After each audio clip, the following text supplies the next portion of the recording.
They're coming to get you, Barbara.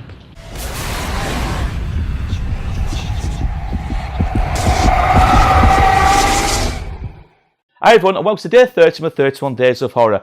And today I've not gone down the old simple route of choosing a Halloween themed film. Instead, I've been watching Night of the Living Dead. Night of the Living Dead, such an iconic movie. This is one of those movies you could say that kick-started a whole generation of genre of type of horror film. And obviously that genre is the zombies. Without Night of the Living Dead, would we have The Walking Dead and all the zombie-themed movies like World War Z and all these?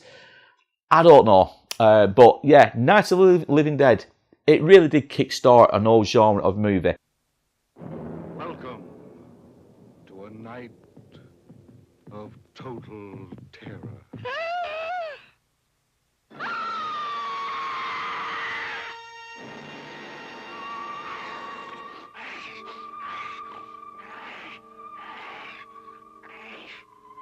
Night of the living dead, the dead who live on living flesh. The dead whose haunted souls hunt the living whose bodies are the only food for these ungodly creatures.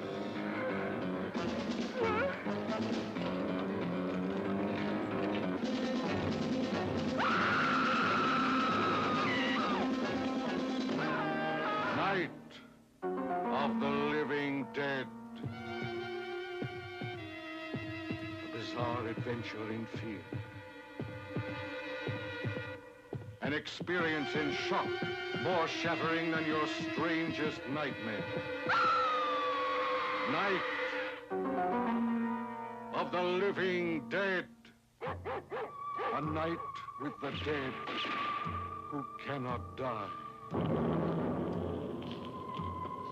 A night of total terror.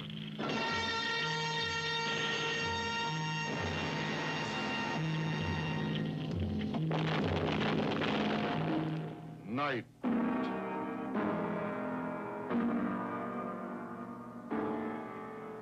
of the living dead. Night of the Living Dead, it came out in 1968, and as we all know, it's written and directed by Romero. And it's just one of those films, even though it's black and white, and I know a lot of people don't like watching black and white movies, but it's one of those films where you just have to have it as part of your collection, haven't you? And again, I keep saying it a lot with films, and I suppose a lot of films are simple in the thinking, but Night of the Living Dead really is a simplistic film to watch, in that we've got 7 characters who are all locked up in this house, if you will, in this little countryside house, and they're being terrorised by the Walking Dead. So the movie starts off where we see Barbara and Johnny, and they're both in this car going up to this cemetery. Obviously they go in there to probably pay respects to somebody, and Johnny gets attacked by this guy who at first looks like a drunk, like he's a drifter or something like that. Barbara flees and she makes her way to this house where we see the likes of Ben and 5 other desperados. And Ben is the pragmatic hero, if you will, of this film. Now all these zombies, these hordes of zombies, all start to attack the house one way or another.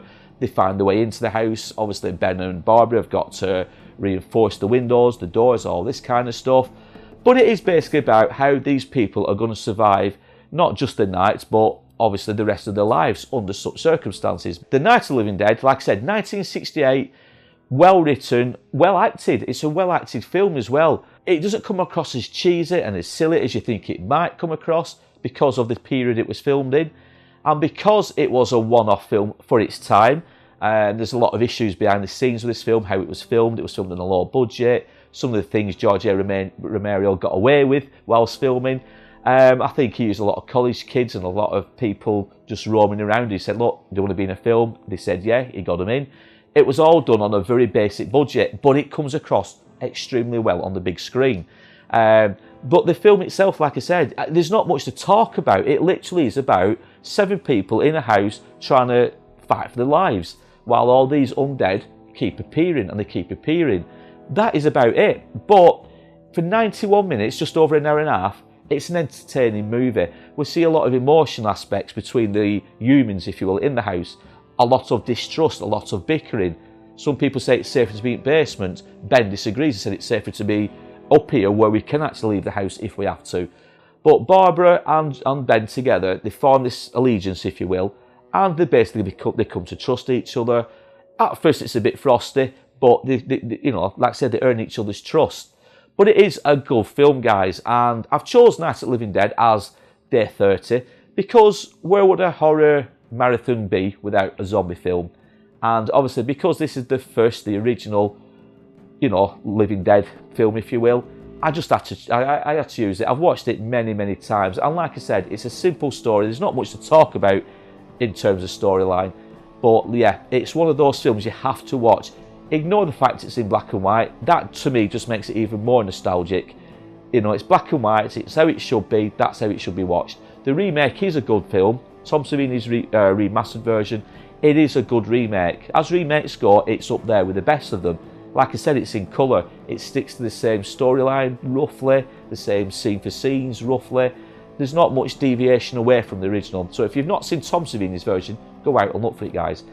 But yeah, Night of the Living Dead, such a good film. If you've seen it, comment down below. I'm sure many of you guys will have seen Night of the Living Dead, the original 1968 version.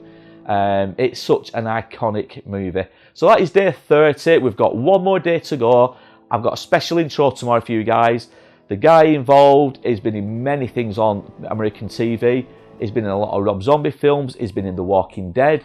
He's a well-known actor, so keep an eye out for that, guys. I'm not going to say any more on that. The film I'm doing is a new film. It's been released this year, but it's bloody and it's gory and it's violent. Again, I'm not going to say much else on it. So come back tomorrow, guys, for the last day of this movie marathon, day 31 of the 31 Days of Horror. Yeah, and in the meantime, guys, take care and look after yourselves.